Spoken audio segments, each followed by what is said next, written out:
สบายดีเนาะข้าพเจ้าทีมงานของ Happy One มื้อนี้พวกเราจะมาสัมภาษณ์ลูกค้าที่ว่าใช้ Happy One ของเราเนาะอยู่ที่บ้านโพนข้อเมืองไซธานีนครหลวงเวียงจันทน์เนาะซึ่งอาการเพิ่นจะเป็นแนวใดนี่เราจะไปสัมภาษณ์เบิ่งนํกันเนาะสบายดีเนาะสบายดีแม่แม่ชื่อหยังเนาะ อันนี้วะ เนี่ยนะ อันเฮาเลยชื่อน้ำปัวฉันเนาะอันชื่อน้ำปัวพูดอันอื่นบ่พิมพ์ อ๋อบัวพิมพ์เนาะ อืม เดี๋ยวนี้อยู่บ้านนั้นโพนข้อเนาะไซธานี นั่ เนาะ นล่ะ แล้วอัน อันนี้บ้านทำเนื้อมันผู้เว้าเนาะนั่นเนาะ แน่ มาอันมาอยู่น้ำลูกนี่เคยเนาะ แม่เดี๋ยวสิถามแม่เองแม่มีอาการแบบเป็นได้ใดแต่ก่อนนี่นะ อันแต่กี้แต่กวนนั่นคือเฮาก็ลงคิงนี่แหละลงอยู่นี่ใครจะเป็นแต่ร้อนแล้วแต่ว่าแต่ลูก เป็นแบบใด แม่นปะ เป็น จักหน้อยสิออกอันนั้น จังว่าท่านอีกะบาเรชื่อชาลงเรือนั้นใครก็เป็นแต่ล้มแล้ว มึงสิเป็น เป็นเลือดลงคิงใช่ไหม เป็นเรือลงทีใครเลยอันเป็นอันครับนี่นั่นน่ะที่ถ้าเป็นปีนี่หรอกแต่กว่านั้นก็เป็นระยะแล้วหอมเช่าแล้ว อ๋อ เราก็มานะ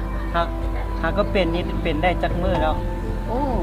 ก็ลายมือลายพื้นเนี่ยลายเนาะ ได้เดือนเติมเนาะ แล้ว ต้องซ้ำเดือนเนี่ย อ๋ ไร อ2-3 เดือนแล้ว เดี๋ยวนี้นี่ไหล แล้ววันนี้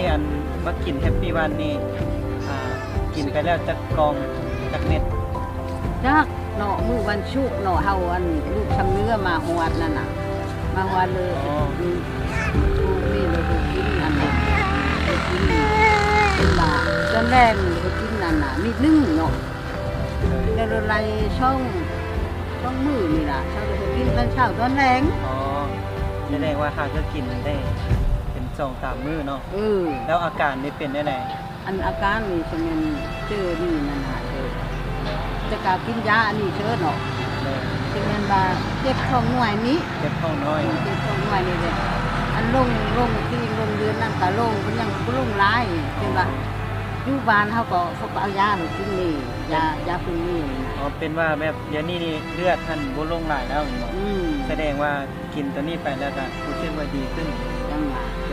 ไอ้ที่ฮักสบายมันเจ็บเดียวนี่เจ็บตรงไหนแต่กี้ไม่เจ็บในการกินยานี่จะได้เจ็บแต่นี่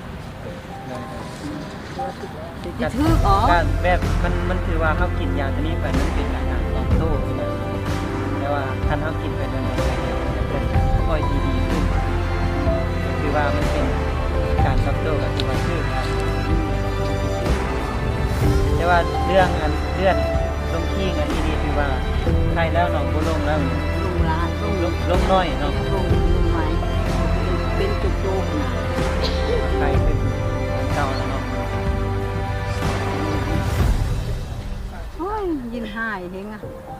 ยินหายเขามาหงหม้อหัวจะชิบจิ้มตัวนั่นล่ะถ้าอยู่60 อ๋อ ปลายปีนี่เขาก็ยึดเป็นน้ำมุดดุมเนี่ยเขาก็ยกหรือเฮาเลยแม่เขาลูกไปเอ็นหรือเฮาน่ะแต่ก็เลี้ยวอ่ะอย่างที่นี่มัน